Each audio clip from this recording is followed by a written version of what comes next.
Well, thank you very much. You think that's an easy trip? That's not an easy trip. We came through that cold and everything. Although I must say, 40 below zero in a place called Iowa, that's pretty cool. But the result was worth it, wasn't it, huh? And those are great people, and they are. They're just great people, and you're great people. The whole country is loaded up with great people, and they're tired of seeing the failure and the death and the destruction, and we're going to turn it around. Hello, New Hampshire. Hello very much. I love you, New Hampshire. I'm thrilled to be back in the home of first in the nation. You know who kept you first in the nation? Steve? Huh? It's Trump. But I just want to tell you, you're first in the nation. You're always going to be first in the nation. You know, there's another party that doesn't want you to be there. And we put you there, and I said I was going to keep you there, and we kept you there. And 4 days ago, you take a look, we won a record-setting victory in Iowa. Nobody expected that. We said, well, if we got 30 or 35, it would be good. If we get 52, 53, we had a great time. And we had a great time with a lot of friends up there. And we did a lot for the farmers. We gave them $28 billion, farmer, from China. Do you think Biden worries about China? Look at my man, my great veteran friend. How are you, okay? We've been fighting for the veterans ever since I've known you, which is at the beginning, from the first day, right? Thank you, thank you. We did a good job for the vets, he said. And with your vote 4 days from now, we're going to win another historic victory in the great state of New Hampshire, and then we're going to defeat crooked Joe Biden, the worst president in the history of our country, and we're going to make America great again.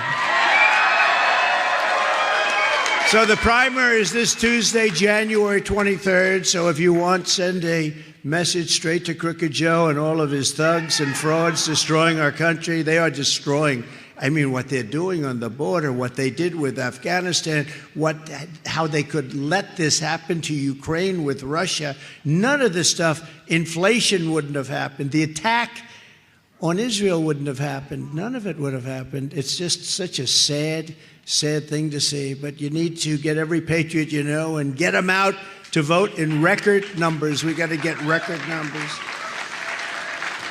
You know, when I was in Iowa last week, I'd made a lot of different stops and speeches and everything. Every time I there said, just, you know, don't believe the polls, because it had us up 40 or 50 points or something. I said, you got to get out, because margins are important, not because of the people we're running against. Nikki, I don't even talk about DeSantis. Whatever happened to him? Well, no, a poll just came out. DeSantis is at 4. What happened to this guy? One of the great self-destructions I think I've ever witnessed, Steve. What do you think? And she ain't doing too good either. She's down very low. She's down very low, but we'll finish it off. This could end it. Get the big vote, it ends it. This could end it. We end it. And then we can focus on the worst president. Then we can focus on Biden and his thugs.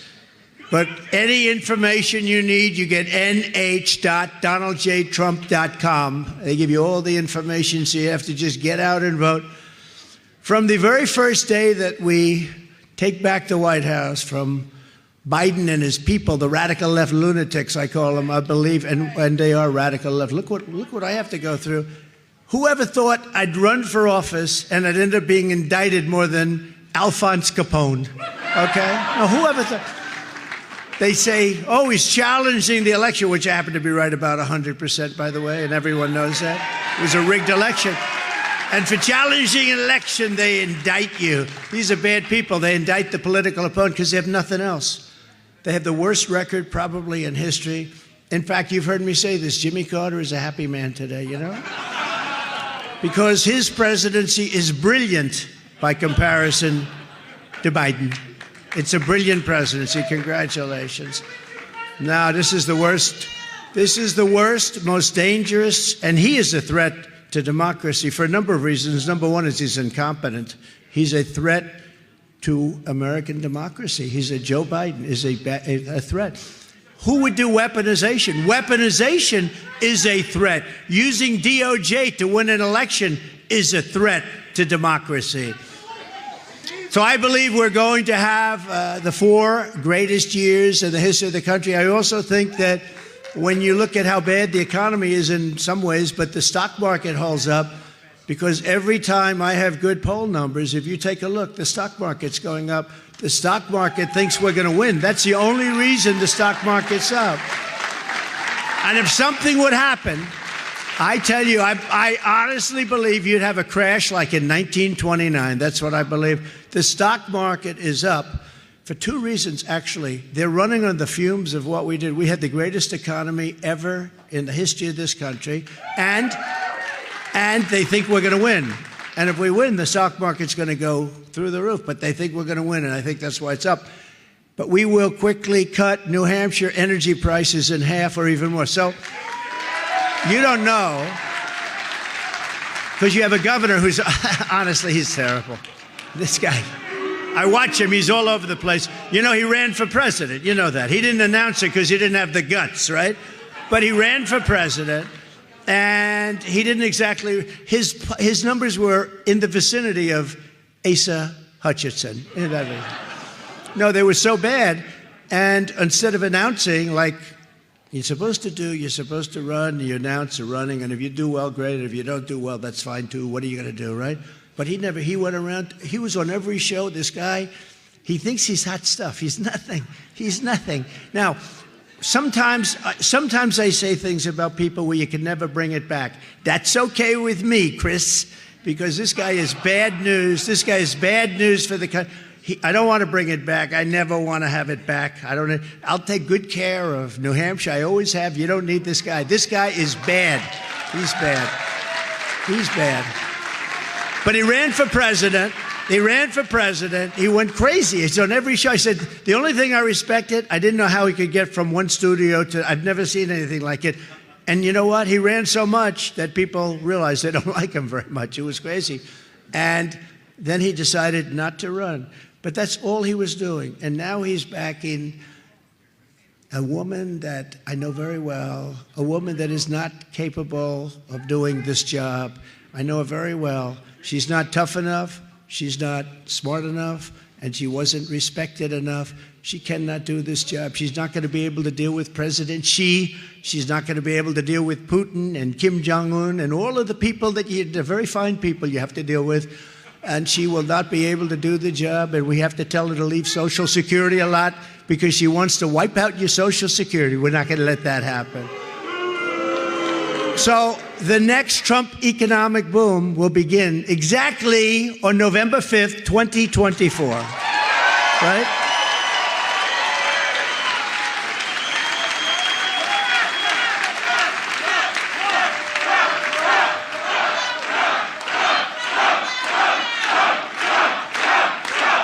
Thank you very much. Thank you very much. No, I think we're going to have, again, in Iowa, we had such a result, and a lot of people said, you can't get more than 40. You can't. And all of a sudden, these numbers came in. In fact, it was a little embarrassing. I had to go at the very beginning, 7 o'clock, right at the beginning. It opens at 7, and I heard the results come out at 10. So I get up and made a little speech to in that case, the caucus goers, and I made a speech, a nice little speech, lasted for about 2 minutes, and I walk off the stage just like 10 after 7, something like that. Sir, congratulations, you've won. I said, I've won what? I didn't know what the hell they were talking about. Al, I said, what did I win? And they said, you won the caucus, the Iowa caucus. I said, what time is it? I said, those must be very good numbers. And interesting, so Ron DeSanctimonious, he was very upset because he hadn't gone on to make his speech. So he's getting ready. He's going to speak in 10 minutes to all of his people to get them all geared up. And they say, Donald Trump has won Iowa. And he was rightfully a little bit upset. It's hard to go up and make an inspirational speech when you know you lost, right? I don't know what he did. Did anybody follow what he did after that? But we're going to bring America together through unprecedented success. That's what happens. Success will bring our country together because our country is a mess right now. And success She said, forget success, you'll bring it together. Who is that? Oh, there, no, look. Front row Joes we have here, front row Joe. That's so cute. These are great people. They've come to like 190 rallies, and I have the young ladies from North Carolina. Oh, look at them. So they're at about 100. These beautiful women from North Carolina. Their husbands can't be thrilled. Every time I make a rally, I do a rally. And these aren't even rallies. These are little get-togethers with a lot of people and a lot of people outside that couldn't get in. Would anybody like to give up their spot? Well, you are from a certain part of the world. New Hampshire, there's no way you would give up your spot. You know how well you fought? I was reading something on the Civil War. They said the people from New Hampshire were very tough fighters. Did you know that? History. The people from New Hampshire were very tough fighters. You won a lot of battles. That was a nasty war. Thank you very much for coming. We appreciate it. That's like 118 times. But I think the front row Joes have you beat. I think they have you beat. Over 4 incredible years under my leadership, we built the greatest economy in the history of the world. There was never anything like it, with record low unemployment rates for African Americans, Hispanic Americans, Asian Americans, veterans, young people, old people, men, women, everybody. People with diplomas from the great Wharton School of Finance, like me. People with diplomas that don't have diplomas. People with no high school diploma. Everybody, every single group had the best numbers, and this country was coming together, and nobody believed how it was. We had gasoline prices at $1.87 a gallon when there was no inflation. There was no inflation. But now under Biden, the most corrupt president, the worst president. You know, I never used to talk this way about him. I'd joke, I'd fight, but I never. But once I got indicted, I said, oh, this guy is really a bad guy. So now I say it like it is. He's grossly incompetent. He's the most incompetent president and the most corrupt president we've ever had. Because once they do the indictment stuff, and once they do that, I got indicted 4 times. Remember, Al Capone didn't come close to that. That was the one thing. When I fly over a blue state, 2 days later, I get a subpoena. And we're doing fine. I got a lot of lawyers, and we're doing good. We really are. We're actually doing very well. And it's very interesting. You know, we're leading by a lot.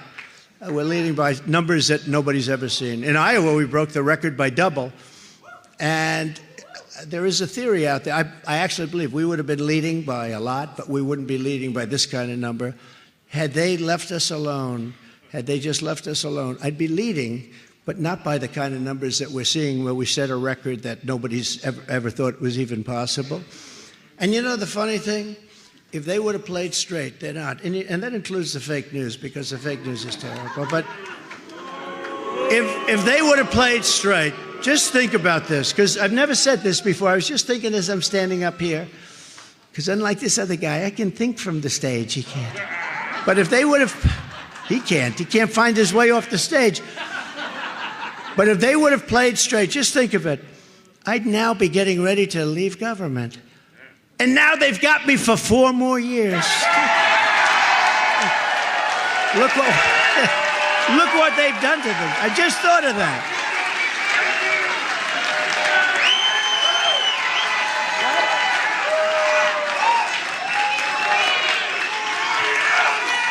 So you all can come, you people back there from North Carolina, you can come and watch for another 4 years of this stuff. But isn't that great? I'm just thinking, you know, we'd be just about wrapping it up. I'd be saying we had a great, but here's the advantage. We wouldn't have Russia attacking Ukraine. We wouldn't have inflation. We wouldn't have the attack on Israel. Kim Jong-un of North Korea wouldn't be threatening us with the nuclear missiles again. China wouldn't be even thinking about Taiwan. We would have the greatest economy ever, and we wouldn't have had inflation. Other than that, I'd say it's about even, okay? But none of these things would have happened. Inflation was caused by stupid energy policies, and none of this stuff would have happened. So It's really sad, but we're going to do something. And I guess, and mortgage rates. Mortgage rates hit an all-time high, and with me, they hit an all-time low. That's a pretty big difference. We had the lowest mortgage rates ever recorded, and they have among the worst, right? So no, we could go over plenty more too, if you want to know. And now under Biden, everybody is poorer. The typical family has lost over $7,500 a year thanks to Crooked Joe's inflation. Inflation is a country buster. It busts up countries. Germany years ago, any country where it has, sit down, so they see in the back. That's okay. You'll be standing up in about 2 seconds. It's always nice when you say sit down and then about 12 seconds later, the whole place is standing up. No, that's an honor. I mean, it really is. It's an honor. It's an honor. It's like when I endorse people, they win. Almost 99%, they win. When we endorse, and I consider that like a great honor. I don't think it's just this whole thing. Make America Great Again. It's the greatest movement in the history of our country by far. It's just amazing. MAGA. Joe Biden, that MAGA, we got to stop that MAGA, they're bad people. I say, what does MAGA mean? I don't know what it means. What exactly? It means make America great again. That's all it means. It's very simple. Very simple to understand that, Joe. Under Trump, everybody was richer. The typical family saw their income grow $6,000 a year plus. We passed the largest tax cuts and regulation cuts in American history. We did regulation cuts that were the largest, but we did tax cuts that were substantially larger. Thank you. We were substantially larger than Ronald Reagan. That's pretty good, right? Substantially, and he did good, but we did even better. And we created over 8,000 opportunity zones. There's a senator named Tim Scott. I don't know. I'd love to get him up here tonight, but I don't know if I'll be able to get him. He's always working in Washington, D.C., but he came to see me, and he had this idea for opportunity zones. And it's bringing in now tens of billions of dollars, no investment. The country doesn't have to do anything. It just gives incentives to people to work in areas that would have been gone right now. And it's one of the most successful economic development situations that we've ever gotten involved in. And Tim Scott is the one that came to see me about it. And I'm really thrilled to know that he may even be able to, we're going to try and get him. What would I love to get him to endorse me, right? Do you think we could get him?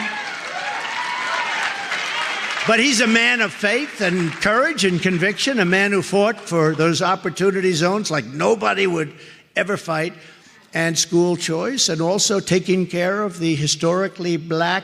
And you take a look at this, the colleges and universities, I took care of them. Every year, presidents from different black, small colleges, large colleges, they'd converge, 50 or 60 people, and I got to see them every couple of years. I'd say, but in like clockwork every year. And I got to know them a little bit, and I said, fellas, let me ask you a question. Why do you keep coming here? He said, because they don't give us the money, and we need money. And it wasn't huge amounts compared to what you would think. And they're great people. I got to know them very well. And they were just coming. He said, one of them said, we feel like beggars having to come back here to Washington to ask for money to keep our colleges going. And other colleges, they have so much. Look at Harvard. Look at some of these guys. They have billions and billions of dollars. Well, that's another one. Did this young lady named Elise, did you see that? Young lady named Elise Stefanak. That was such a beautiful delivery. Did she destroy those three people? But it's going to bring our country back. We're going to bring it back stronger than ever before. But we did all these things. But I said to the college presidents, I said, fellas, I'm going to get you long-term financing, and I'm going to get you more than you asked for. And they sort of didn't believe it, because they've been doing this for 25, 30 years. Every year they come up and they ask for money for their colleges. And I got them more money than they wanted, more money than they asked for. I sat down with them. I said, you need more money than that? And they're doing a great job. I said, the only thing bad, I got them 10-year financing. They don't have to come back to Washington. I said, the only thing bad about it is I'll probably never see you again. I'll probably never see you again. but I took care of the colleges, and they take care of incredible numbers of great black students, and they do a fantastic job. And I was very honored. Nobody ever writes that stuff, so I talk about it myself a little bit because I feel I have to. But maybe that's why we have the best numbers with African Americans, best poll numbers that anybody's seen in many, many decades, right? Many, many decades. They had a poll today, 28%. Now, 28% normally wouldn't sound too good, but when a Mitt Romney, this kind of a character, he is not their kind of guy, I can tell you. But Mitt Romney's at 4. 28's very good, right?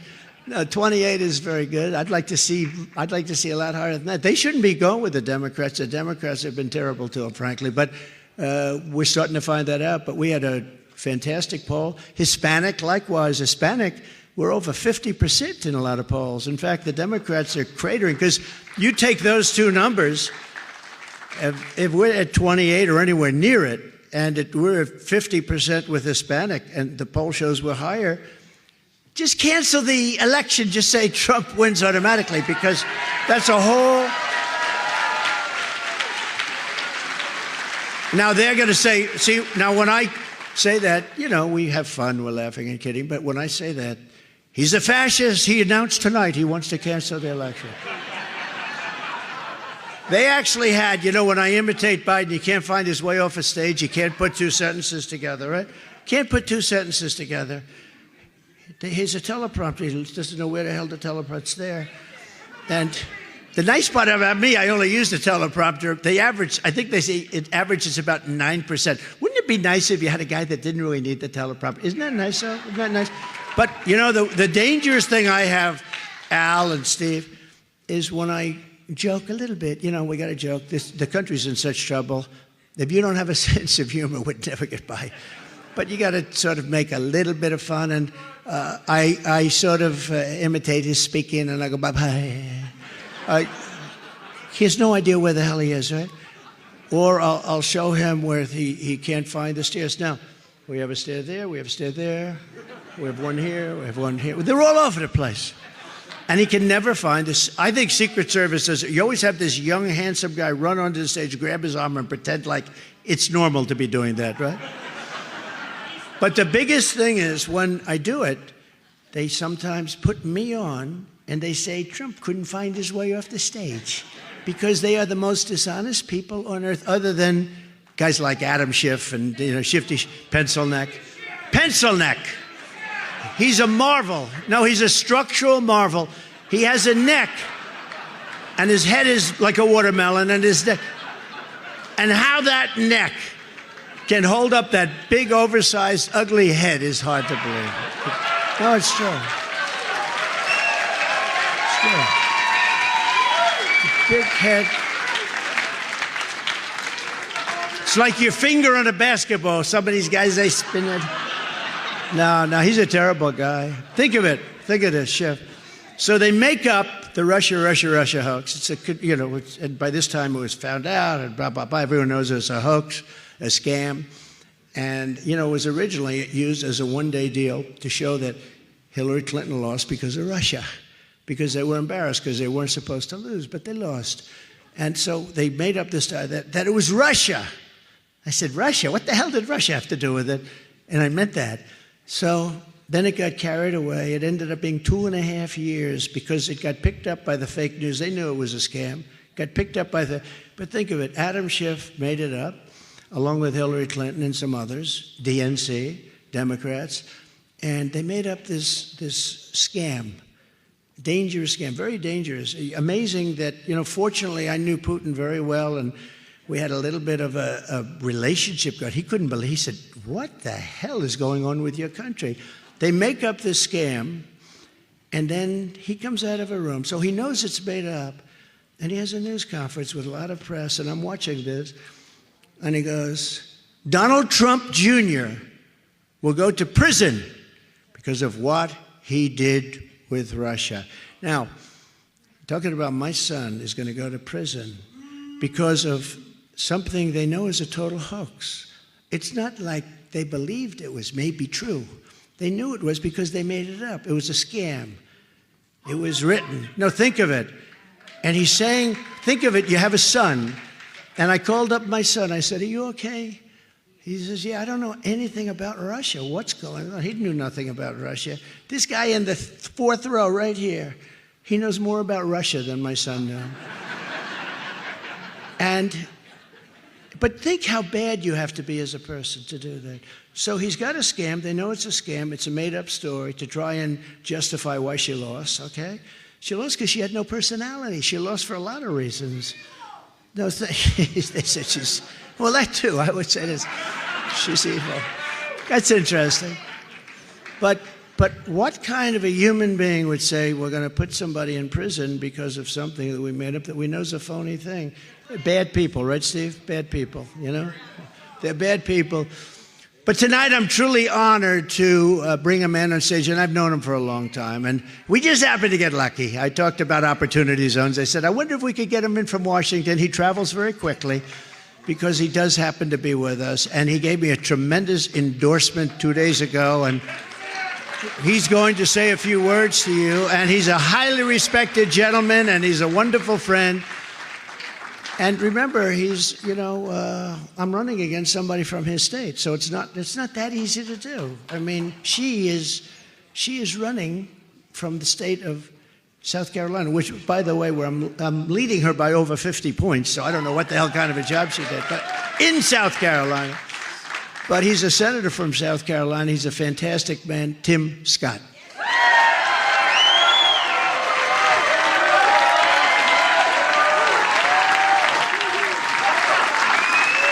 Hello, New Hampshire! Oh, yeah. Let me see. Is this Donald Trump country? Oh, yeah. That's it. I can't hear you. I can't hear you.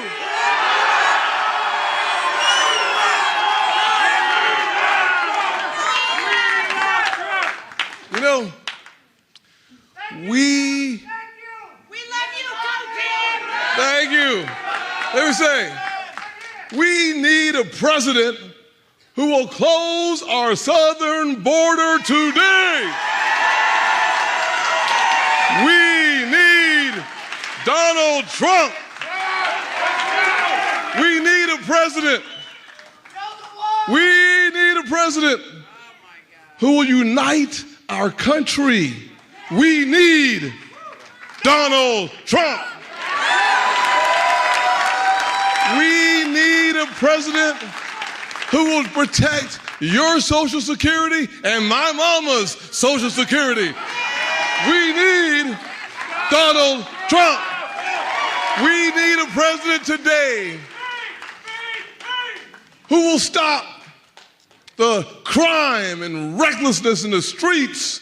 We need a president who will restore law and order. We need Donald Trump. Oh, we need a president who will lower our taxes and not raise our taxes. We need a president like Donald Trump. We need a president who understands the American people are sick and tired of being sick and tired. We need a president our foreign adversaries are afraid of and our allies respect. We need. You see, we need a president who doesn't see black or white. We see a president who sees Americans as one American family. We need. And that's why I came to the very warm state of New Hampshire to endorse the next president of these United States, President Donald Trump.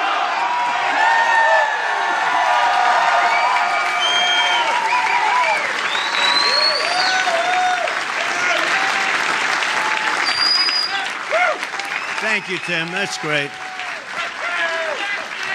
Very, very good man and a very respected man, and I appreciate that he came all the way over. You know, you could just put it out over truth. We got to go with truth. It's the best. But we put it out, and just a respected guy, and having his endorsement means a lot. We have tremendous numbers of endorsements. They're pouring in right now.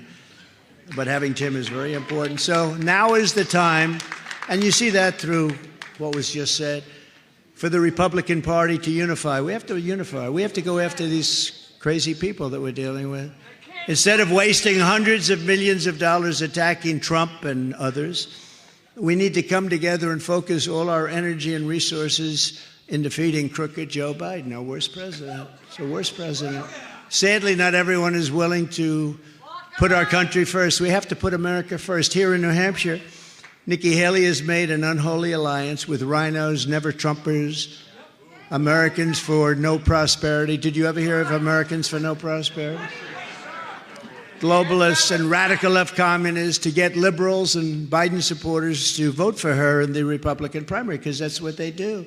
They questioned me about that today. They said, oh, Democrats don't vote. They already signed up almost 5,000 Democrats to vote.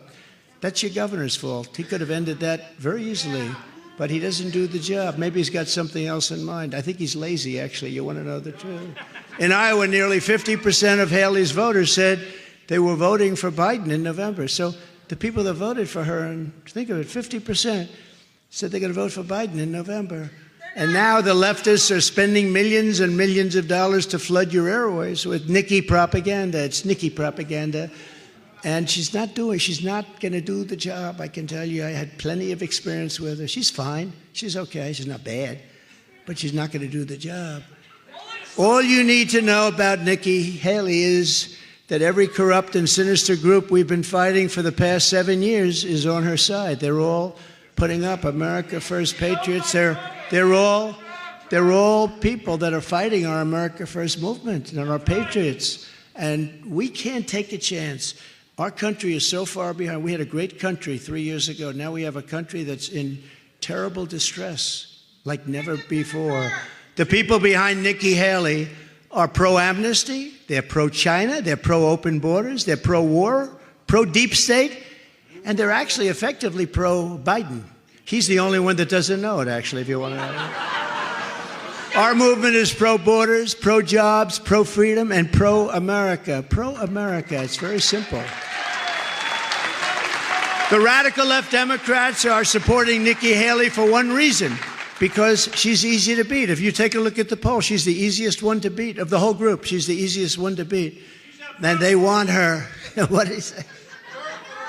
No, she's a bird brain. That was very interesting. That was very interesting.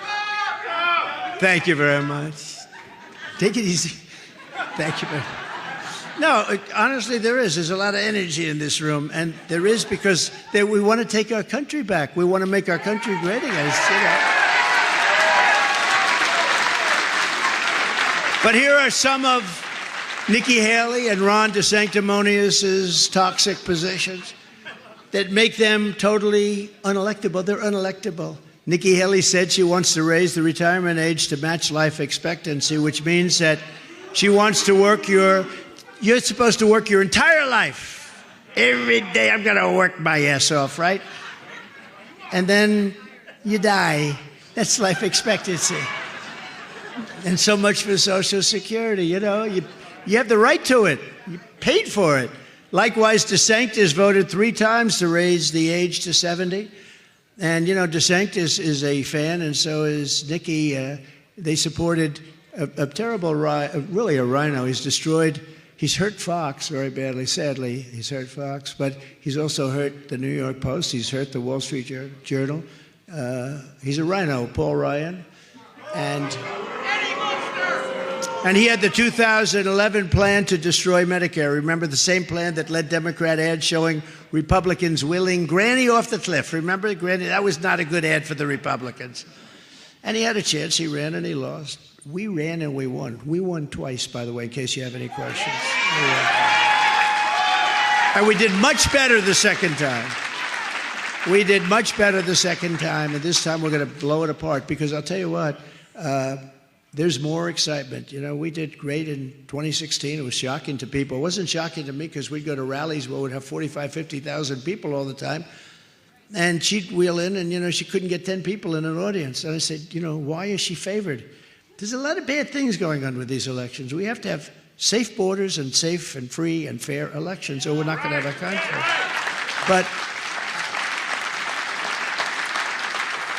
And we have to do it, and we have to do it. And we, by the way, on elections, we have to go paper ballots, same day, and we have to have voter identification, voter ID.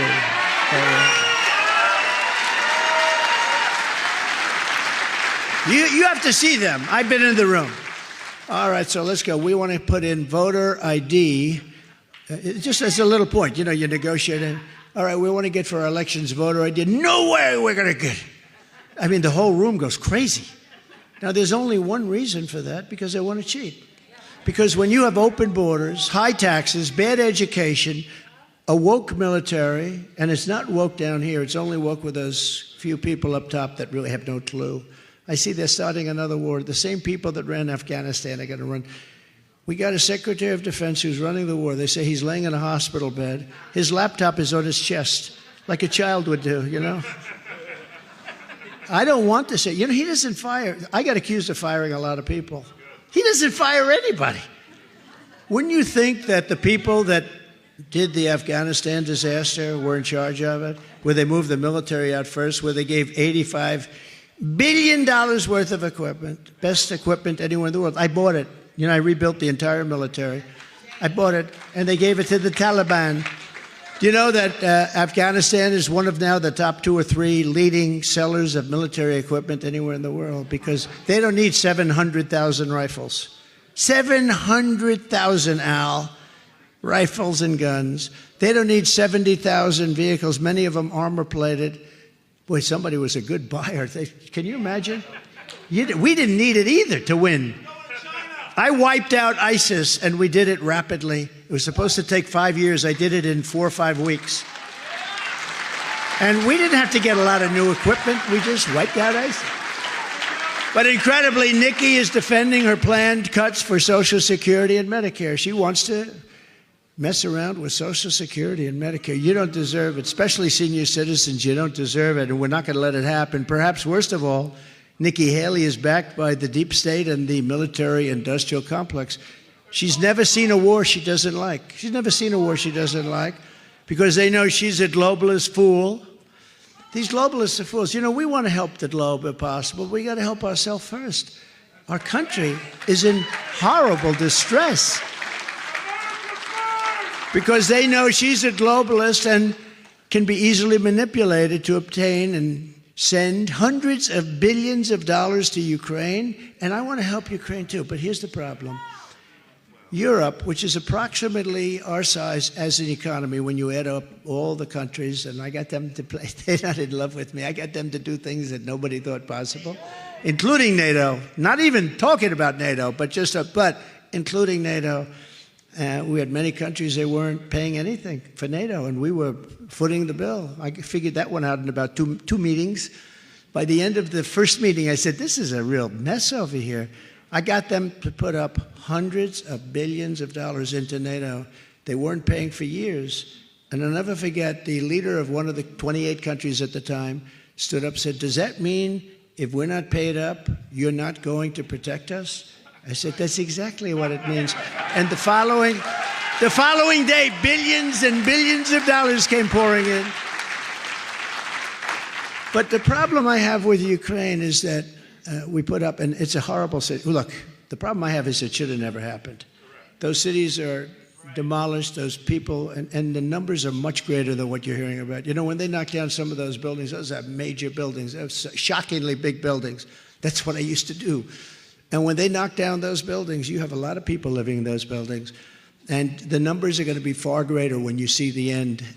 And those cities are being obliterated. Those domes, those golden, beautiful, ancient domes and all of the architecture, it's all obliterated. It should have never happened. Nobody should have been killed. Zero chance Putin would have done it with me there. He wouldn't have done it. I talked to him. I used to talk to him. It was the apple of his eye, but he was never going to do it because I told him what we would do to them. and he would have never done it. Also, he did it because of oil prices. Biden drove up oil so high that he had so much money. You know, Putin made a lot of money on this thing because when you get it over $100 a barrel, I had it at $35 and $40 a barrel. At 35 and 40, you survive. At 100, you become rich as hell. Same thing if you look at the current version is Iran. Iran was broke with me. I told China and every other country, if you buy oil from Iran, you're not doing any more business with the United States. It's over. In addition, any business that comes through, we're putting a 100% tariff on it. And President Xi said, like I said, I won't be buying oil from Iran. So I saw it the other day. It was actually a Democrat congressman on one, I think it was Deface the Nation. Ladies and gentlemen, it's Deface the Nation. But they had a Democrat, I think, congressman, and he said, whether you like it or not, Trump had them broke. They were broke. They had no money for Hamas. They had no money for Hezbollah or any of the other 28 or 30 groups of terror, because they're groups of terror. That's what they do. But they had no money. If you remember back 3 years ago, they had no money. We would have had a deal, had the election not been rigged, we would have had a deal within the first week or two with Iran, and they wouldn't have had a nuclear weapon. Now they're 31 days away from having a nuclear weapon. 31 days away. You think they're tough? You think they're tough right now to negotiate with when they have a nuclear weapon? It's a terrible. They're 31 days away, and I ended the Iran nuclear deal, which was ready to expire, and it was one of the worst deals ever. And you take a look at what's happening. None of this stuff would have happened. None of it. You'd have millions of people living right now that are dead. You'd have cities that would be beautiful, glowing cities, ancient cities, and they're all in rubble. All because of a crooked, rigged election, and we have people afraid to do something. They go and they search for the people that are complaining about the election. They don't search for the people that rigged the election. And we know who they are. We have it all. So we can't let that happen. If you want losing candidates who put America last, look, you have people that put America last. And Nikki is somebody that puts America last. I used to watch her when we were dealing with different countries like Russia or China. And she was sitting there like, what the hell? I put her in the room, you know. Look, one of the reasons I did, because I happen to love the Lieutenant Governor, Henry McMaster, South Carolina, great. I said, by moving her someplace, Henry McMaster becomes governor of South Carolina. And by the way, he's been a fantastic governor. Henry's been a fantastic governor. So I did him a favor. He was with me all the way. I did him a favor, but I did it because he's good. And he's been very popular. But put her over there. And like I said, she was okay, but she is not presidential timber. Now, when I say that, that probably means that she's not going to be chosen as the vice president. You know, you can go.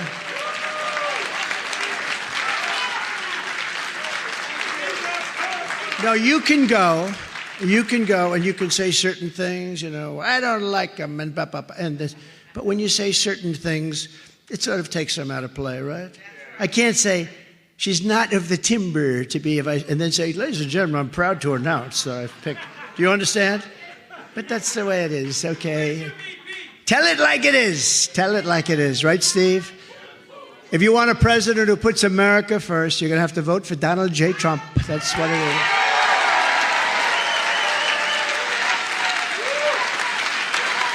Joe Biden and his thugs know that we are the only ones who can stop them. They know it.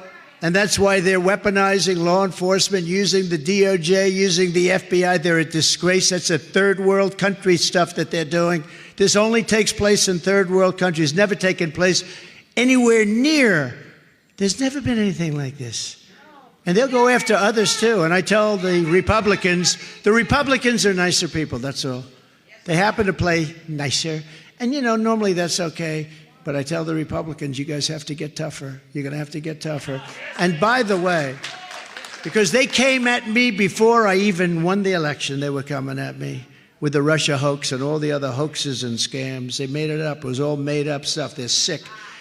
But if you think that Ron DeSanctimonious becomes president or Nikki becomes president, if you think that they become, I'm trying not to use that name because that name's a little rough, I think, but if you think that Nikki becomes president, if you think that they don't go after her, Steve, they go after her so viciously and she would be out of it so fast. She's not going to fight like we fight. We fight. And we have done. Look, we had 4 of the greatest. That was one of the greatest administrations. I heard a reasonably neutral historian what we've accomplished. Even right to try, medically, right to try. If you're terminally ill, you want to get we have the greatest doctors, scientists, drug companies, a lot of different things that go into it. But we have the greatest doctors in the world here and the most advanced medicines. And if you were terminally ill and they had something that looked like it could work, you couldn't use it. And they've been trying to do this for over 60 years, get the right. And they would say, well, if we injure them, they're terminally ill, I'd say. If we injure, we may get sued. So I devised a document. The drug companies sued. They signed because the drug companies didn't want to show bad results. So they were afraid to show bad results. I got them. We said, we're not going to show those results. We're going to put it on a different chart. We got everybody. The insurance companies signed. We got the country. So we got everybody. And a person now goes in, signs that they're not going to hold anybody liable. They just want to get better. And we're using these unbelievably sophisticated drugs that won't be approved for 4 or 5 years. And thousands of people are being saved. And it's turned out to be the opposite. Because a lot of these companies didn't want to have bad results where they're working with people that are terminally ill. And it's actually making people that are terminally ill better. But, I mean, that's one thing. That's a big deal because they've been trying to get it for so many years. I never understood it why. But it's complicated, a lot of reasons why. But you would think you would get that done very easily, but it wasn't. But we did many, many things.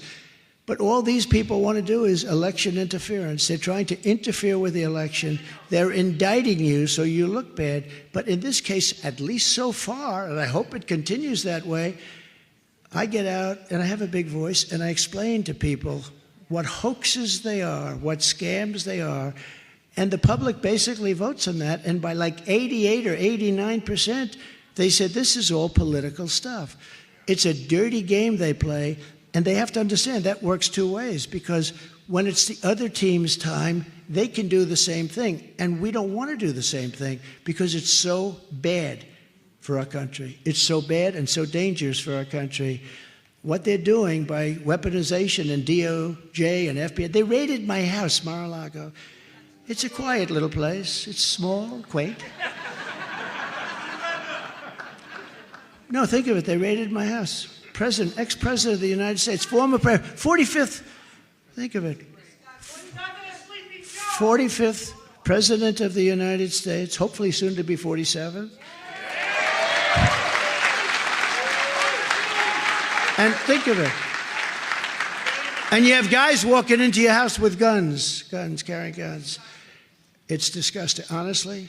It's also in violation of the Fourth Amendment. But they don't care about Fourth Amendment because they really are a threat to democracy. Joe Biden is a threat. You know, he goes, their whole campaign is, Donald Trump is a threat to democracy. No. I'm the one that kept our country safe. I'm the one that got us out of all these wars. I'm the one that defeated ISIS. I'm the one that gave us the strongest border in history. And now we have the worst border in history. And with all of it, and everything I just said, if I weren't running or if I was doing poorly, like almost everyone else is doing poorly, they're all getting killed, every single one of them. We're down to 2 or 3. Ada Hutchison just dropped out. Nobody even knows it. He was down. He was at 0 for like a year. And then I thought he was doing well because about 3 months ago, he actually went up to 1. But the following month, he dropped back down. And he had 1 month where he was 0 with an arrow pointing left. That means he's less than 0. And I say, how is that? Well, that's probably phony votes that weren't counted, you know? But if I weren't involved in this, if I were home, boy, look at all the people back there. You got a lot of people. This is supposed to be a quaint little area. This is not quaint at all. They're rough people. This is not quaint. Wow. You know, when she comes here, she gets like 9 people. And the press never reports the crowds, you know. By the way, they never report the crowd on January 6th. You know, Nikki Haley,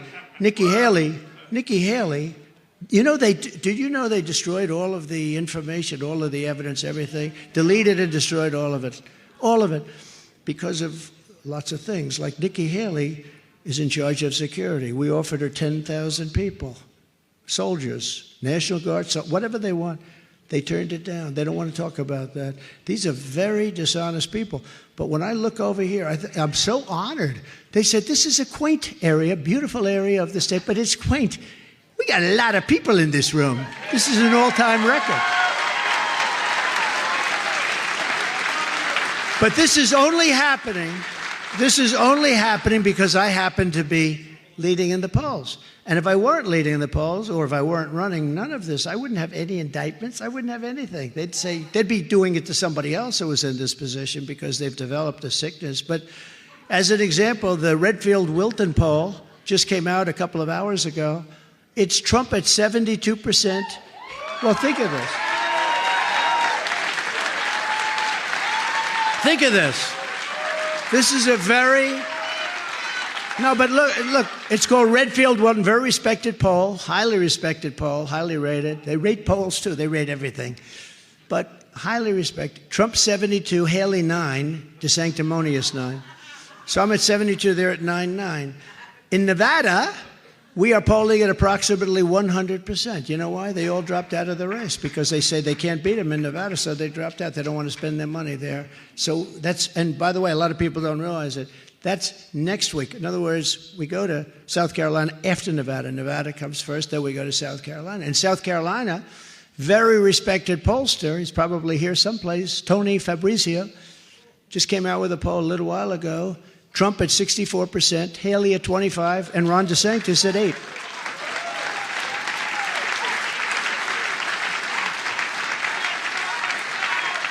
And a poll from New Hampshire, and I don't like saying this because you'll say, oh, let's sit home and watch it, Alice. We don't have to go out. The president's going to win.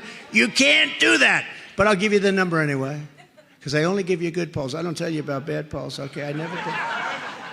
And in New Hampshire, just came out, I'm given a 93% chance of winning. Here.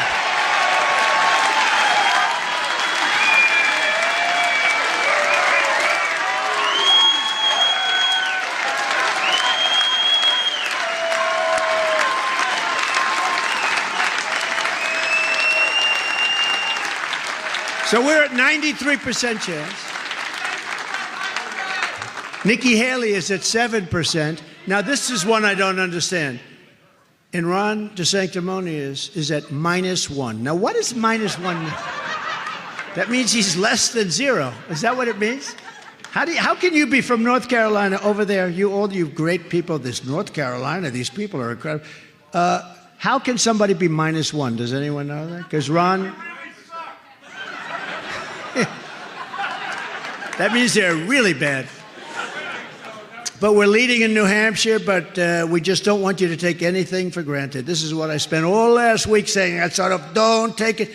Because we want to win by big margins. We don't want to just win. We want to win by big margins. And I think that all of that verbiage, I think it got people to go out and vote instead of sitting home. And you know, they had seriously cold weather. They had record-setting cold weather when you have 30, 40 degrees below zero. That's even cold for your standard, Steve, right? That's seriously cold. But we're also dominating crooked Joe Biden in the general election. We're up 10 points over Biden in the new Harris poll, while Haley is getting crushed. She's getting crushed. The radical left Democrats rigged the presidential election of 2020, and we're not going to let them rig we are not going to let them rig this election. We're not letting them rig the presidential election of 2024, are we? Rigged election. You got to have borders. You got to have borders, and you got to have fair elections. Otherwise, you don't have a country. You got to have both. And we had the greatest border in the history of our country, and within a very short period of time, we had things called like Remain in Mexico. How's that? Good? You don't have to know too much. remain in Mexico, and they remained in Mexico. Mexico said, no way, and I said, way, they're gonna stay right there. And we got everything we wanted. People said, there's no way you can negotiate with Mexico. They're tough, they're good negotiators, but I was able to get everything we wanted, and quickly. You know how I got it, too. And I have a very good relationship, by the way, with the president of Mexico, but he sent a representative over. I said, listen, I want a couple of things. I want 28,000 soldiers immediately free of charge to protect our border. He goes, we're not giving you 28,000. Yes, you are. Oh, 100%, 100%. He goes, we're not giving you 28,000 soldiers, sir. This is a nice guy, handsome guy, tall, beautiful-looking guy. He comes in, we're not going to give that to you, sir. He was a representative of the president, who's terrific, by the way. But I said, no, you're going to give it to us. 100% you're going to give it to us. No, we're not. Okay, you're giving it to us. And he looked at me like, what the hell's going on? This is the weirdest thing I've ever done. Then I said, we also want to remain in Mexico. In other words, everybody coming up is going to stay in Mexico. They're not coming in. No, sir, we're not going to do that. We can't handle that. You got to see Tijuana, by the way. Well, now it's empty because of this guy. He let everybody come in. You had to see Tijuana 3 years ago, right, Al? I mean, there were more people than any place probably on earth. And they were all over there because we wouldn't let anybody in unless we vetted them carefully. And we had the best policy on drugs. We had the lowest drug numbers coming in. Now, you're never going to solve the drug problem until you go with the death penalty. But, I hate to say that. I hate to say that. No, it's true. It's true. I say it. I don't know if this country's ready for it. Remember this. Every drug dealer, on average, kills 500 people during their lifetime. Every drug. And you have, for whatever reason, I think your governor sucks, you know? I do. I really do. I think he's terrible. But listen, you have, for whatever reason, I believe the worst drug problem per capita anywhere in the United States. I don't know what it is. Whenever I come here and I meet with your fire department, I meet with your police department, they are so unbelievable, the job they do. But they spend most of their time helping people that have overdosed, and some pretty good stuff. They do a great job. I'll tell you, your firemen, your policemen do an unbelievable job. For whatever reason, and we're going to give police and fire, and fire too, by the way, but we're going to give police and fire, but we're going to give our policemen total immunity. If they stop a crime, they're not going to be arrested and destroyed, and their house taken away, and their family taken away. We're going to give total immunity, and we're going to stop crime in this country. We're going to stop. I have a building at 40 Wall Street. It's a great building, skyscraper, and I have a tenant, a big drug chain is on the bottom of it. And I was there the other day giving a news conference on a fake trial that I'm in. I have all these fake trials. But I'm using the lobby because it's right near the courthouse. Beautiful lobby, beautiful. And I said, what happened to that tenant? Sir, they couldn't survive. Now, we're talking about Wall Street, right opposite the New York Stock Exchange. You don't get a better location. A drug chain, big one. You know the name. I won't give it, but you know the name. They're all sort of like big. And I said, what happened? They said, sir, people walk into the store. They walk into the store with bags, and they just go like this in the shelves. We couldn't keep anything in stock. They just robbed us blind. Then I looked at the store, and they were, going to have to move out. I looked at the store, and they have glass all over the place with locks on everything. They have chains wrapped around. I said, you can't run a business like this. He said, sir, it's a phenomenon that we've never seen before. They walk into the store, and they just take whatever they want, and they walk out. And we're helpless to do anything. We're going to change all of this. This country, we're going to change it.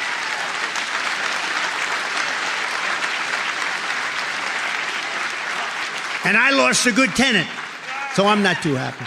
No, but it's all over the city and all over the country, actually. No, it's not here. It's not here, and it wasn't in Des Moines, and it wasn't in certain places. But I can tell you, your major cities run by Democrats, where they walk into a department store and they walk out with televisions, and the cops aren't allowed to do anything. The police are told, don't do anything. Oh, you could stop it in one day. If you met one or two of those incidents with serious force and let everyone know that that's a serious force, it would stop in 24 hours, okay? Every time the radical left Democrats, Marxists, communists, and fascists indict me I consider it a great badge of honor because I'm being indicted for you. And never forget, our enemies want to take away my freedom because I will never let them take away your freedom. They want to silence me because I will never let them silence you. And in the end, they're not after me, they're after you. And I just happen to be standing in their way, and I will always be standing in the way. So we're delighted to be joined tonight by some tremendous people, and I just want to call them out because they've been here from the beginning. They've endorsed me, and they've just been great friends of mine. You know, we have a lot of friends in your state. State Representatives Lily Walsh. Well, Lily, where is Lily? Lily, thank you very much, Lily. What a great, thank you. It's such a great honor. Appreciate it. Tim McHugh. Tim, thank you, Tim. Appreciate it. And Clayton Wood. Clayton, thank you very much, wherever you may be. Thank you. Thank you, Clayton. Merrimack County Commissioner David Loveline Jr. Thank you, David. Beautiful. And two people, okay, they've been special to me, friends of mine. I'll give you the Elise Stefanik, Lee Zeldin.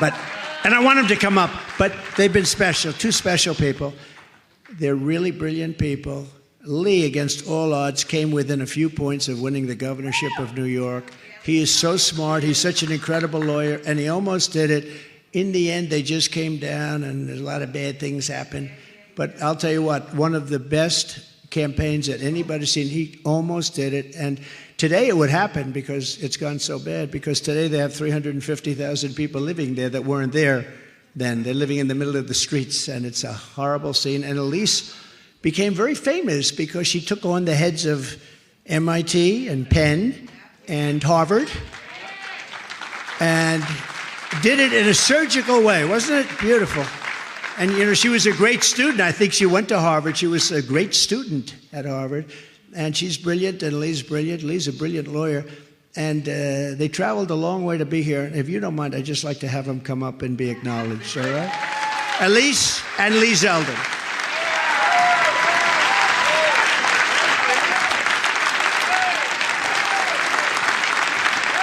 Are we ready to make history, New Hampshire? Are we ready to make America great again?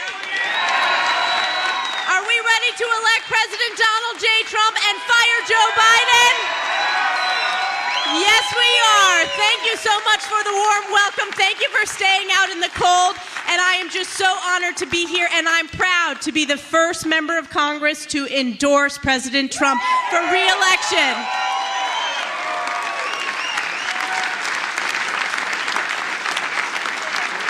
And I'm excited to bring up my friend and our amazing, amazing former congressman and our amazing candidate for governor in New York State, Lee Zeldin.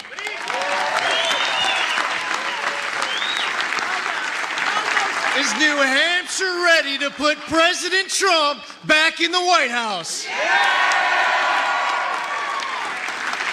We have a country to save.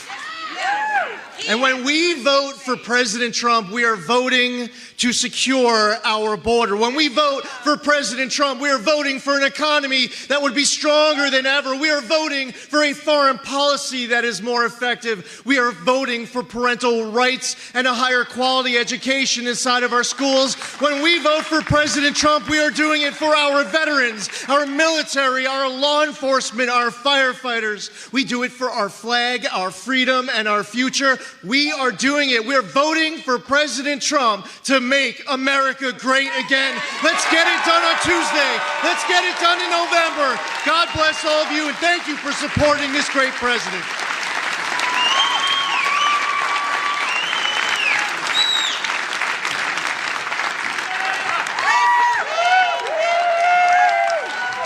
That was pretty good, huh? On day one of my new administration, I will seal the border. I will shut down the invasion of millions and millions of people who are pouring into our country. 3 years ago, we had the most secure border in U.S. history. We built 561 miles of border wall. And with the help of Mexico, we did a job that nobody's ever done before. We had it done. You know, Biden goes to the beach a lot because he's got consultants that say, you look great in a bathing suit. You ever see him in the beach? He's going into... No, you look great in a bathing suit. Some consultant is getting paid probably, give him $1 million a year, and he says, we want to see him on the beach. First of all, I don't want to see a guy that much on the beach because it means he's not working, right? But I don't think he's particularly like... Actually, he's heavier than I thought. I thought he was razor thin. It's only his legs that are razor thin. But you know, they have a consultant. He said, this guy looks so good, he's so handsome that he's going to be on the beach as much as we... If he would have gone to the beach, and the problem is, you know those chairs? They're like light aluminum now, right? A child can lift them. They're meant for a child to lift for your grandfather, right? A child. He can't lift a chair. Remember, we used to say, I'd like to take him to the back of the barn. And the press, the fake news said, oh, isn't it so cute? If I ever said that, they'd say, he's a fascist. You know what would happen if he took me to the back of the barn? He'd be in trouble. But you know what? How I go like this. Under Biden, the USA has been turned into a dumping ground of the world. So we have a couple of... Does anyone want to hear the snake? Do you know the snake? Should I do it? So this is I just happen to have a copy with me. This is was a song, actually, a long time ago. And I sort of changed it around a little bit. It just reminded me of our border and what's happening. And I do this because, and people think it's cute, but most people that are smart say, boy, that's a problem, because this is what's happening to our country at the border. On her way to work one morning, down the path along the lake, a tender-hearted woman saw a poor, half-frozen snake. His pretty colored skin had been all frosted with the dew. Poor thing, she cried, I'll take you in and I'll take care of you. Have you heard this before? And how much do you love it, right? Take me in, O tender woman, take me in for heaven's sake. Take me in, O tender woman, cried the vicious snake. She wrapped him up all cozy in a comforter of silk and laid him by her fireside with some honey and some milk. She hurried home from work that night, and soon as she arrived, she found the pretty snake she'd taken in had survived. Take me in, O tender woman, take me in for heaven's sake. Take me in, O tender woman, cried the vicious snake. She clutched him to her bosom. You're so beautiful, she cried. But if I hadn't brought you in by now, you truly would have died. She stroked his pretty skin again and kissed and held him tight. But instead of saying, thank you, ma'am, the snake gave her a vicious bite. Take me in, O tender woman. Take me in for heaven's sake. Take me in, O tender woman, sighed the vicious snake. I saved you, cried the woman, and you've bitten me. But why? You know your bite is poisonous, and now I'm going to die. Shut up, silly woman, said the reptile with a grin. You knew damn well I was a snake before you took me in. Thank you. So, when we're taking in people from prisons all over the world, when we're taking in people from mental institutions and insane asylums from all over the world, if you take a look at the population of mental institutions all over the world, you'll see it's way down. Some are empty because it's all being dropped and deposited and dumped right into the United States. How stupid are we? And that is a very accurate portrayal of what's happening, but what's going to happen. There's 100% chance of terror in our country. This isn't like, oh, gee, you know, I fought like hell with the terror ban. I got it approved ultimately by the Supreme Court of the United States. I didn't want to have people come in from countries that like blowing each other up.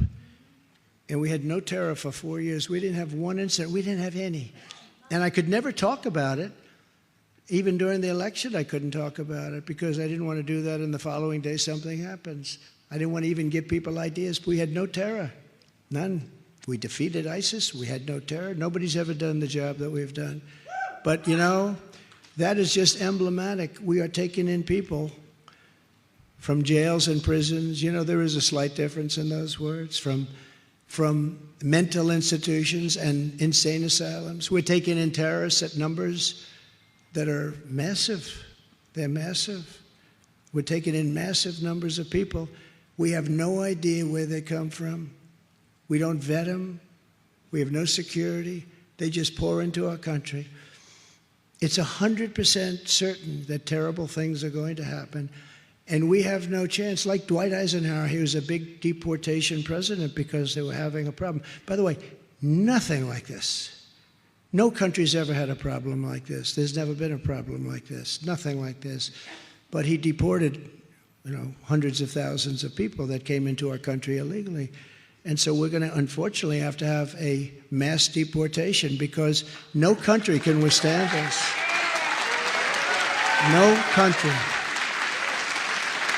No country can withstand this. So upon taking office, I will terminate every open borders policy of the Biden administration and begin the largest deportation operation in American history. We have no choice.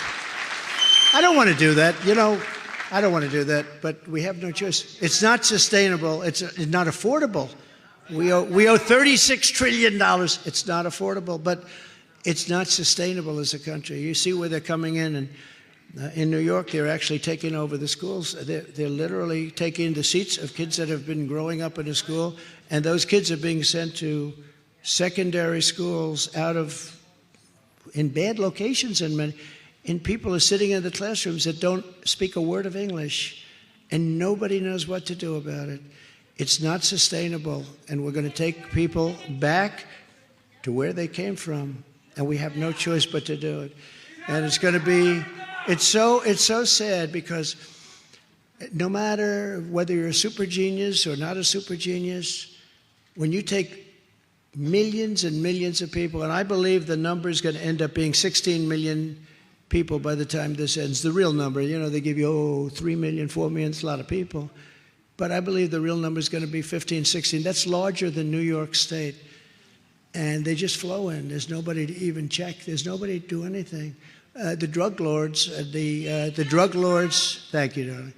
The drug lords and the people that do this, the human traffickers are, I believe they're among the richest people in the world. We used to fight them, and they were tough, by the way, but you used to fight them.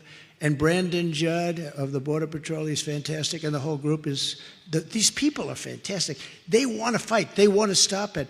They're told you can't do anything. Just let everybody pour in. They are fantastic people. They're patriots. ICE, the way we treat these incredible patriots is so sad. But ICE, they would come in for me, and they'd fight MS-13, one of the most vicious gangs, probably the most vicious gang in the world, and they'd go in and they'd just start swinging. I mean, it was incredible. Nobody's going to do it. I have friends in the front row. Those guys, they're tough guys, but they're not tough for that. They don't want any part of it. These guys are tough, and they love our country. That's a rough job, and we don't give them the backing that we should. We're going to give our police backing. We're going to give them backing like they'd ever had because we have to straighten out this mess.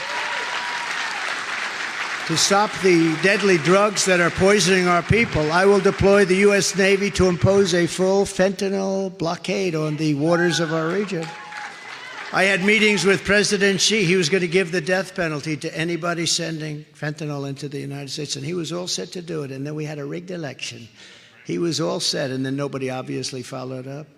The drug cartels are waging war in America, and we will destroy those cartels. They're going to be destroyed.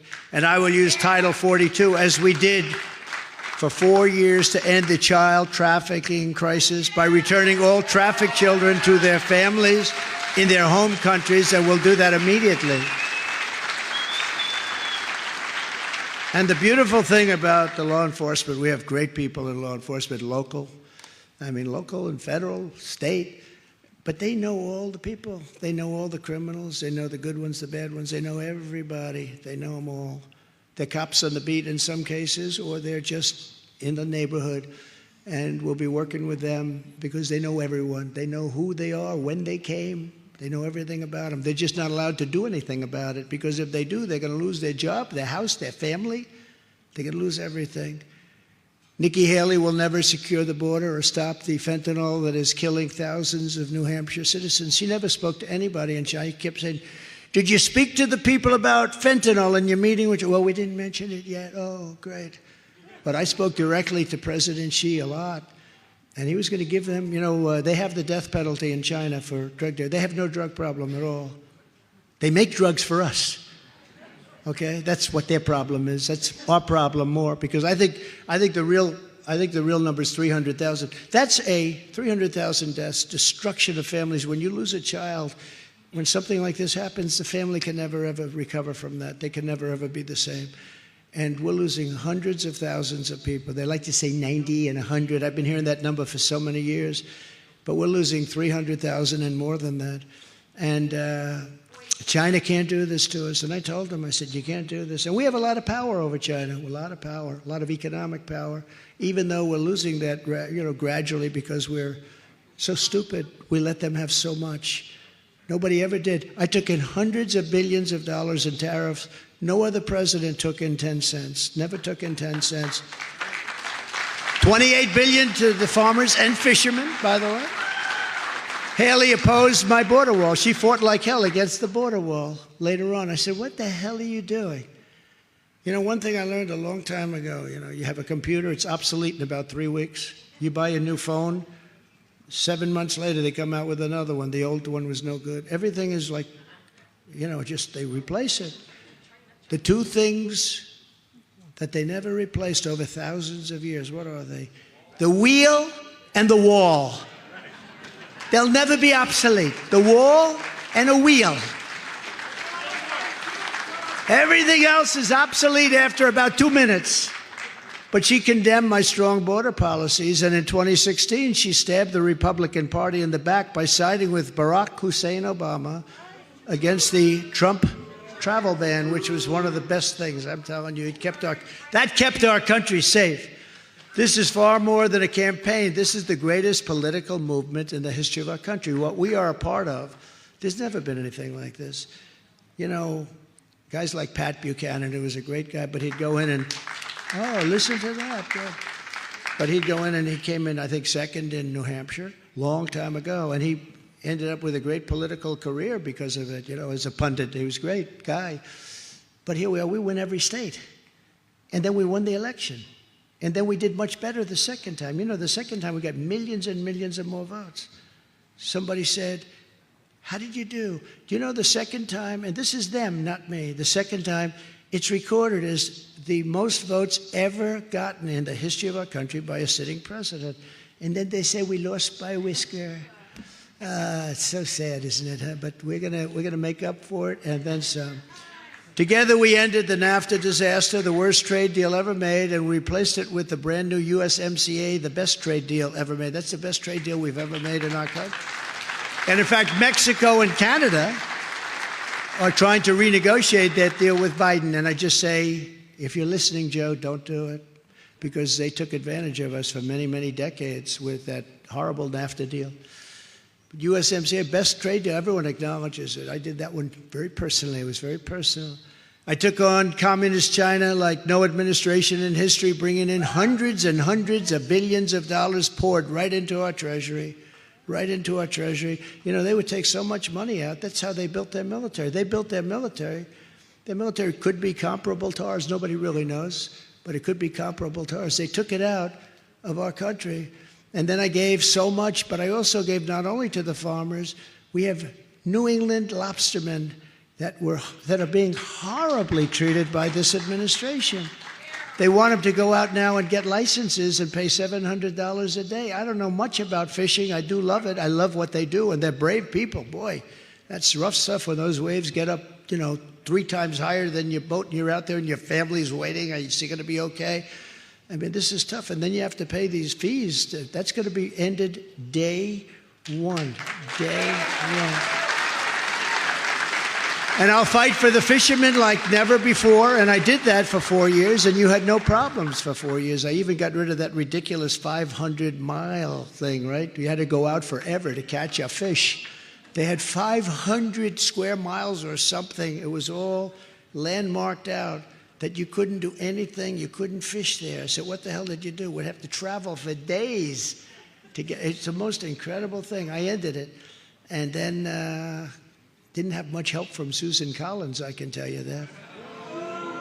But in Maine, I made that industry. You know, we won that half of Maine. We won something that you're not supposed to be able to do, and I won because of what we did. But I'll put all that stuff right back. They ended it, and the pipeline they ended. We had the Keystone Pipeline. That was done. Everybody was working. The head of the union endorsed Biden. He endorsed Biden. And like 1 week in, they ended the Keystone Pipeline, 48,000 jobs that I got approved. But we'll get it all started up again very quickly. And it caused so much problem, so much problem. Before I even arrived at the Oval Office, shortly after we win the presidency, I will have the horrible war between Russia and Ukraine settled. I will get it settled. I know Putin. I know Zelensky very well. I know them both, and we're going to get it settled. It's got to get settled. It's a bloodbath over there right now. We will restore peace through strength. And by the way, Europe has to pay. They have to equalize with us. We're into Ukraine for $200 billion, and Europe's in there for about $20 billion, and it affects them much more than it affects us. We have an ocean in between. They don't. And we have to equalize. They have to put up an equal amount of money to us. And even there, we're being generous. But we're in for so much. They come in and they give them billions and billions of dollars. It's like, how the hell do you do a thing like this? Europe is going to have to put up a lot of money fast. And we have to equalize. Does everybody understand what that means? Because we have very similar economies. If you add up all of their countries, it's about the same size. I'm the only candidate who can make this promise. I will prevent World War III. 100%. 100%.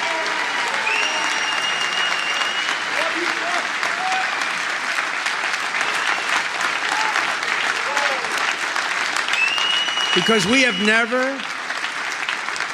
never been in more danger from weapons of mass destruction. We have never been in more danger of World War III than we are right now.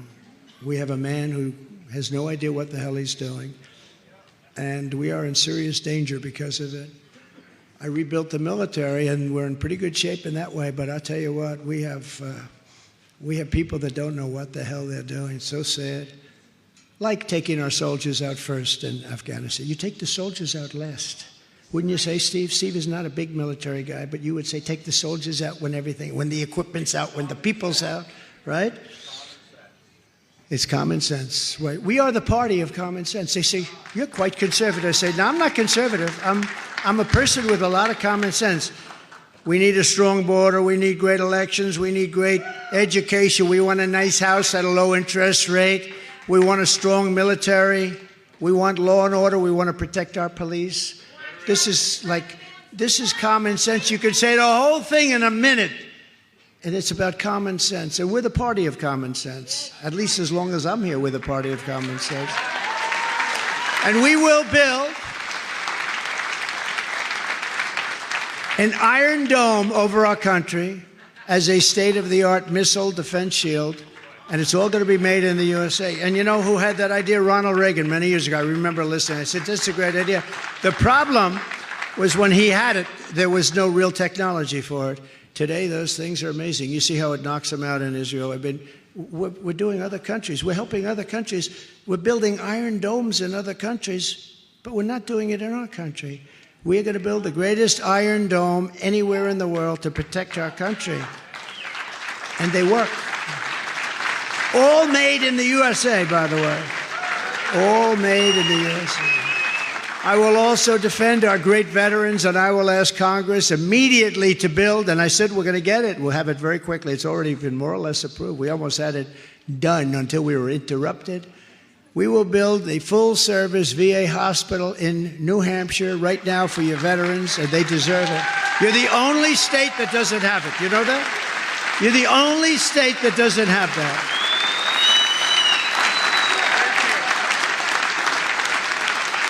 You are the only state that doesn't have a full-service VA hospital. I will direct a completely overhauled DOJ to investigate every radical, out-of-control prosecutor in America for their illegal, racist, and reverse enforcement of the law. How about Fannie Willis? How about Fannie Willis? They indicted many, many people. She wanted to indict many more. She wanted to indict U.S. senators. All they wanted to do is make sure the election was legit, which it wasn't. And then she's Robin Leach, Lifestyles of the Rich and Famous, starring Fannie Willis. Now think of this. How sad is that whole thing? And so many people have been hurt. They've indicted people that are fine people that didn't even know what they're talking about. These are vicious, vicious people. And hopefully that thing now ends, because that's a really, forget about me.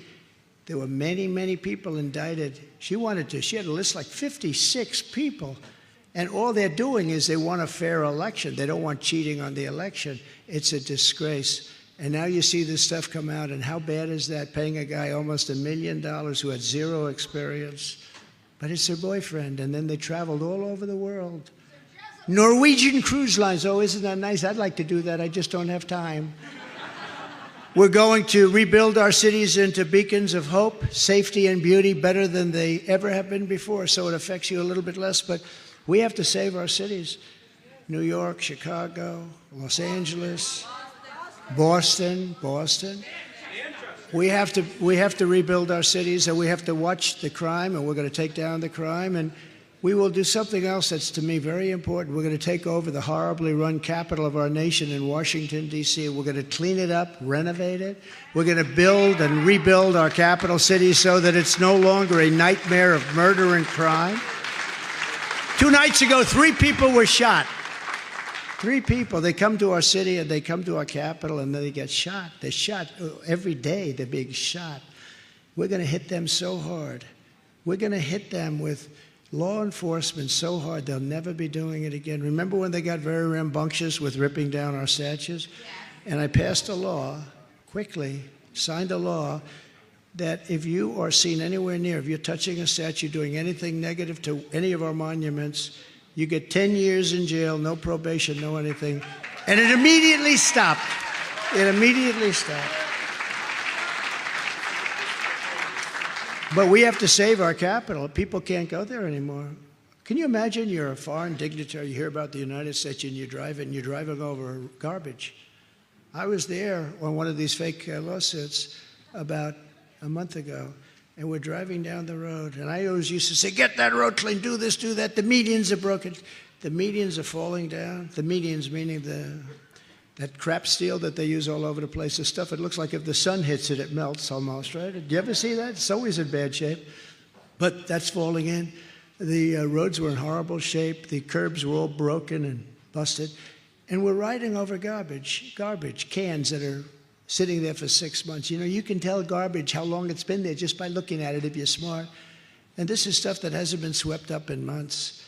And I say, could you imagine if you're in from major countries all over the world, or minor countries, and this is the United States Capitol, and you're driving over garbage, and there's graffiti and swastikas on columns that are magnificent columns that are bigger than this stage in width, and this is what we're stuck with. No, we have to clean up our country. We have to be proud of our country again. We can't have a capital where everybody is being shot.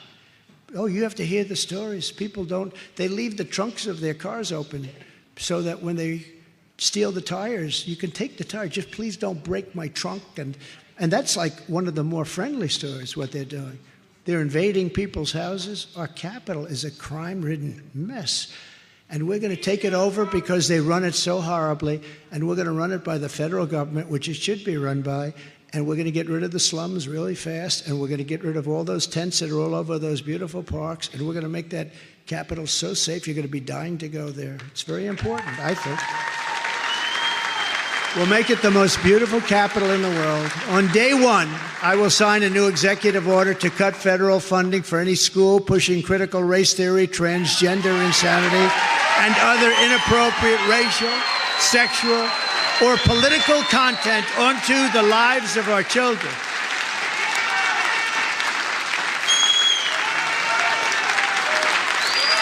Thank you.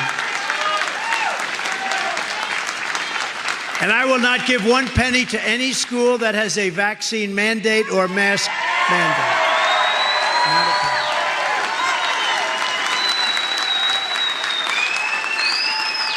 And it's hard to believe I have to say this, but I do, because it's not even believable. I will keep men out of women's sports. Who would think this?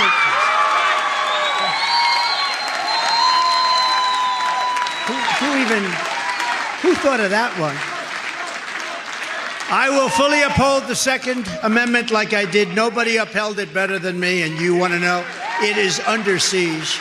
The Second Amendment is under siege. I will never allow a central bank digital currency where they take away your money. And we will protect innocent life, and we will restore free speech. So we have a lot of goals. As an example, we will secure our elections. Our goal will be one-day voting, paper ballots, voter ID, as I said. But until then, Republicans, you have to go and we have to win. We have to win. You have to get out. Even though we're going to win, we got to win by a big margin so they know we're coming in November, because that November election, we're going to take our country back. That's what we're taking it back. Because the fact is, if you took the 10 worst presidents in the history of the United States and added them up, they would not have done near the destruction or damage to our country as Joe Biden and the Biden administration have done. You could take the 10 worst presidents and add them up. There's nothing even close. When you look at the border, when you look at all of the destruction that's been caused to our country. So if you want to save America, then this Tuesday, January 23rd, you must go out and vote for Trump. That's me. That's me.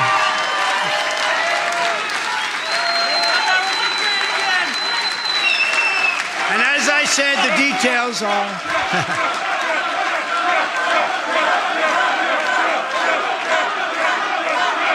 Thank you.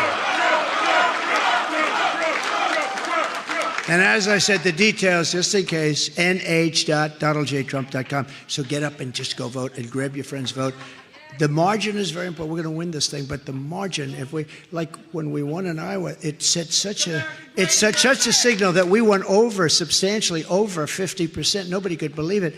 It sets a signal out there because they have to know we're coming. We're taking back our country in November, and they have to know. So we want to win by big numbers. We don't want to just win. We want to win by big numbers. So everybody has to go. From Manchester to Meredith, from Plymouth to Portsmouth, from Conway to Concord, you inherit the legacy of red-blooded New Hampshire patriots. That's what you are. Who live by a very, very immortal motto. Do you know what that is? Live free or die. We stand on the shoulders of American heroes who crossed the oceans, settled the continent, tamed the wilderness, laid down the railroads, raised up the skyscrapers, won 2 world wars, defeated fascism and communism, and made America the single greatest nation in the history of the world. But now we are a nation in decline. We are a failing nation. We are a nation that has lost its confidence, willpower, and strength. It's very sad to see. We are a nation that has, frankly, lost its way. But we are not going to allow this horror to continue. 3 years ago, we were a great nation, and we will soon be a great nation again.